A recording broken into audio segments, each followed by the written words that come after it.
اعوذ باللہ من الشیطان الرجیم بسم اللہ الرحمن الرحیم۔ سننے والوں سے التماس ہے کہ اگر اس کاوش کو پسند کر رہے ہیں تو میرے چینل کو سبسکرائب بھی کروائیں، لائک بھی کریں، شیئر بھی کریں اور ساتھ ساتھ کمنٹس بھی کرتے جائیں تاکہ زیادہ سے زیادہ پیغامات زیادہ سے زیادہ لوگوں تک پہنچ سکیں۔ میں آپ سب کے لیے دعا گو ہوں، خدا بند عالم آپ سب کو سلامت رکھے اور آپ سب کی توفیقات میں اضافہ فرمائے۔ جناب امیر مختار کے حالات کو آگے بڑھاتے ہیں۔ تمہاری حکومت ناجائز ہے، تمہارے پیچھے نماز پڑھنا درست نہیں۔ مجمع میں سے کسی نے پکار کر کہا، تم نے ابن زبیر سے خروج کیا ہے، تم نے ابن مطیع کا تختہ حکومت الٹ دیا ہے۔ حکومت کرو اور عوام الناس کی زندگیوں کو اجیرن کر دو۔ چاروں طرف سے آوازیں سنائی دینے لگیں، آنکھوں میں سلگتی بغاوت صاف نظر آنے لگی۔ مختار نے نرمی سے کام لیا اور کوشش کی کہ کسی طرح بات چیت سے معاملہ سلجھ جائے، لیکن زبانوں کی تیزی اور جذبات کا اشتعال بالآخر قبضہ شمشیر تک پہنچا۔ تلواریں برہنہ ہوئیں اور وار ہونے لگے۔ مختار بھی غافل نہیں تھے۔ وہ پہلے تو دفاعی انداز میں پیچھے ہٹے، پھر جو یکبارگی تلواریں تول کر آگے بڑھے تو ان کے وار میں ایسی کاٹ تھی کہ باغی دور دور ہٹ گئے۔ محمد ابن اشعث اور عمر سعد نے سپاہیوں کے حوصلے بڑھائے۔ مختار کے ساتھی بھی تازہ کمک لے کر آ پہنچے اور باقاعدہ لڑائی کا آغاز ہو گیا۔ مختار اور ان کے ساتھی بے جگری سے لڑے، لیکن باغیوں کی تعداد بہت زیادہ تھی اور وہ بھی پوری قوت سے حملے پر حملے کر رہے تھے۔ کوفے کی گلیوں اور محلوں میں لڑی جانے والی اس جنگ میں کبھی مختار کا پلڑا بھاری ہوتا اور کبھی باغیوں کے غالب آ جانے کا خدشہ ہونے لگتا۔ یہ 10 لڑائی تقریباً ایک دن ایک رات جاری رہی۔ مختار کو بھی بھاری جانی نقصان اٹھانا پڑا۔ جنگ اسی رفتار سے جاری تھی کہ اچانک طبلے جنگ بجنے لگے اور ناکہ بندیوں کی طرف سے صدائیں آنے لگی۔ نعروں پر نعرے لگنے لگے، اللہ اکبر، ابراہیم پہنچ گئے، ابن اشتر آ گئے، ابن مالک کمک لے کر آ گئے۔ اس صدائے جہاں فضا کا سننا تھا کہ مختار اور ان کے ساتھیوں میں نئی زندگی کی لہر دوڑ گئی۔ ان کا جوش و ولولہ اثر نوجوان ہو گیا۔ مختار نے مسرت سے سرشار نعرہ تکبیر بلند کیا۔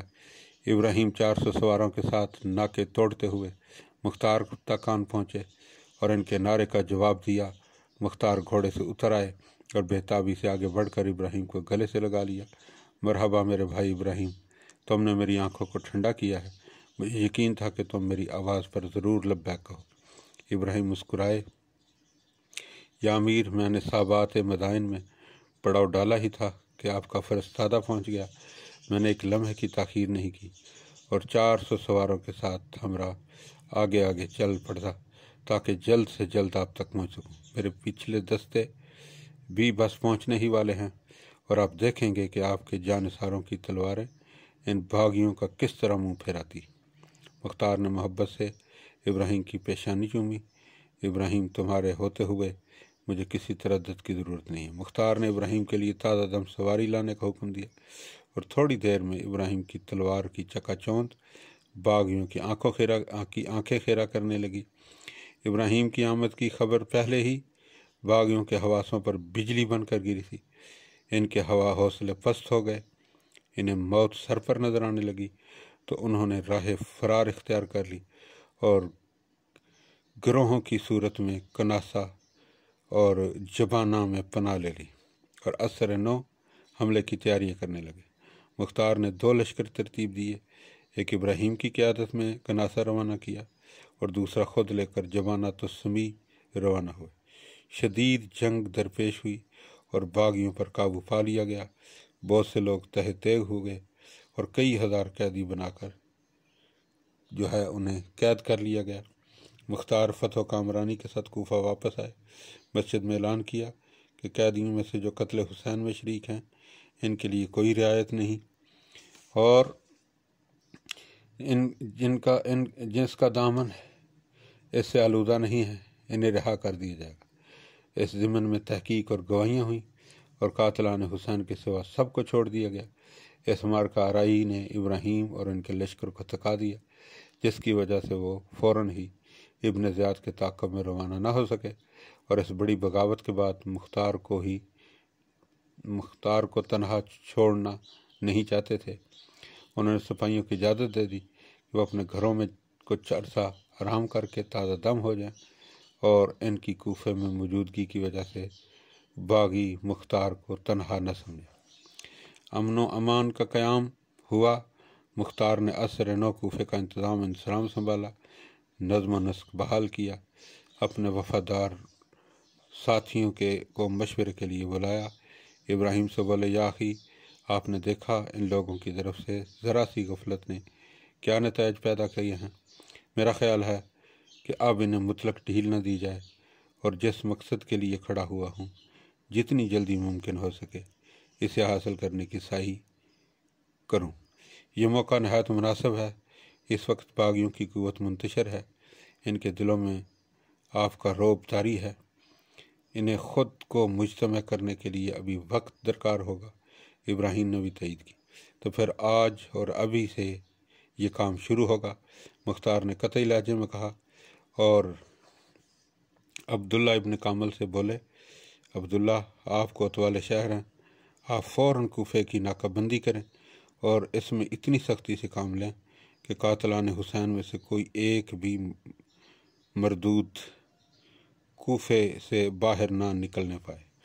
باقی قاتلوں کی فہرستیں بنائیں، اور دیکھو ان ملعونوں کا نام بھی شامل کرنا جنہوں نے فرزند رسول کے زخم بدن کو گھوڑے کے سموں تلے پائمال کیا، جنہوں نے ان کا پیراہن اتارا، جس نے انگوٹھی کی خاطر ان کی انگلی کاٹی، جس نے ان کا سر نیزے سے پر بلند کیا۔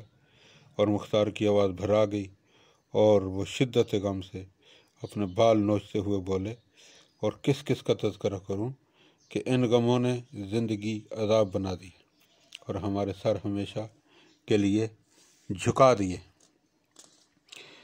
ابراہیم نے افسردگی سے لب کاٹے۔ کسی شاعر نے درست کہا کہ یہ امت رسول اللہ صلی اللہ علیہ وآلہ وسلم سے شفاعت کی امید کیوں کر رکھتی ہے، جب کہ اس کے ہاتھ ان کے عزیز ترین کے خون سے رنگین ہوئے۔ اس فعل شنی کی تلافی تو کسی صورت بھی ممکن نہیں، لیکن ہم اپنی سی صحیح ضرور کریں گے تاکہ روز حشر رسول اللہ صلی اللہ علیہ وآلہ وسلم اور ان کی دختر سلام اللہ علیہ کے روبرو سرخرو ہو سکیں۔ مختار نے ایک عزم سے کہا۔ اسی لمحے کوفے کی ناکہ بندی کے انتظامات مکمل کر لیے گئے اور قاتلوں کی فہرستیں مرتب ہونے لگیں۔ قاتلان حسین کے لیے زمین خدا تنگ ہو گئی، ان کا کہیں ٹھکانہ نہیں رہا۔ خدا کا غضب مختار کی صورت میں ان پر ٹوٹ پڑا، جس سے بچنے کی کوئی راہ نہیں تھی۔ وہ لوگوں کے گھروں میں، جنگلوں میں، مضافات میں چھپتے پھرتے تھے، مگر عرصہ حیات ان پر تنگ ہو چکا تھا۔ مختار کے کارندے انہیں چوہوں کے بلوں اور جانوروں کے بھٹوں میں بھی تلاش کر لیتے تھے۔ گرفتاری کے بعد انہیں سر دربار پیش کیا جاتا۔ مختار خود ان سے سوال و جواب کرتے۔ اگر ان کی قتل حسین میں شمولیت ثابت ہو جاتی تو ان کی گردن مار دی جاتی، لیکن اگر 4 معتبر آدمی ان کی عدم شمولیت کی گواہی دے دیتے تو انہیں چھوڑ دیا جاتا۔ انہی شکیل قلب مجرموں میں نافع بن مالک تھا، جس نے اقرار کیا کہ اس نے نہر فرات پر تیر انداز دستوں کے ساتھ پہرا دیا تھا اور ایک قطرہ آب بھی خیام حسینی تک جانے نہ پائے، اور جب عباس علمدار علیہ السلام نے شدید مقابلے کے بعد مشق بھر لی تھی تو اس نے تیروں سے اس مشق کو چھید دیا اور عباس علمدار علیہ السلام کو اس طرح زخمی کیا کہ ان کی آنکھ میں تیر پیوست ہو جانے کے سبب انہیں راستہ دیکھنا محال ہو گیا۔ خولی نے بتایا، اس نے امام حسین کی معصوم بچی سکینہ سلام اللہ علیہ کے کانوں سے گوشوارے اس طرح نوچے کہ ان کے کان زخمی ہو گئے۔ اسی نے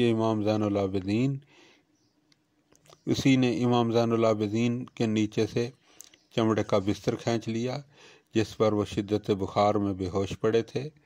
اس نے ہی جناب زینب کبریٰ سلام اللہ علیہ کے سر سے چادر اتاری تھی۔ شمر ذوالجوشن کے مظالم زبان زد عام تھے۔ اس نے خود بھی اقرار کیا تھا کہ اس کی تجویز پر ہی فوج حسینی پر پانی بند ہوا تھا۔ اور اس نے امام حسین کے سر اطہر کو جسم مبارک سے جدا کر کے نیزے پر بلند کیا تھا۔ اسی نے امام زین العابدین کو ان کی شدید بیماری کے باوجود بھاری بیڑیاں اور توق پہنائے تھے، اور رفتار میں کمی آنے پر وہ انہیں تازیانے سے اذیت دیتا تھا۔ حرملہ نے فخر و مباحات کے لہجے میں بتایا کہ اس کے ترکش میں 3 ایسے تیر تھے، ایسے 3 منہ کے تیر تھے جنہوں نے کربلا کی جنگ کا نقشہ ہی بدل دیا۔ پہلا تیر اس نے نافع ابن مالک کے حکم پر اس مشق میں مارا جو عباس علمدار نہر فرات سے بھر کر لے جا رہے تھے۔ اگر وہ پانی خیام حسینی میں پہنچ جاتا تو جنگ کا نتیجہ کچھ اور ہوتا۔ دوسرا تیر اس نے امام حسین علیہ السلام کے 6 ماہ کے پیاسے بچے علی اصغر کی گردن پر مارا، کیونکہ اس بچے کی پیاس نے سارے لشکر کو رلا دیا تھا۔ قریب تھا کہ سپاہی بغاوت پر اتر آتے۔ اس نے عمر سعد کے حکم پر بچے کی ننھی گردن کو 3 منہ کے تیر سے چھید کر حسین مظلوم کے کلام کو قطع کر دیا تھا، اور جو اس معصوم کے لیے پانی مانگ رہے تھے۔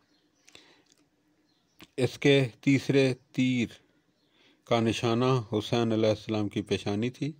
جب اس کی تلوار سے کسی کو امان نہیں تھی، سپاہی پشت پھیرا کر اس طرح بھاگ رہے تھے جیسے بھیڑیوں کا غلہ شیر کو دیکھ کر بھاگتا۔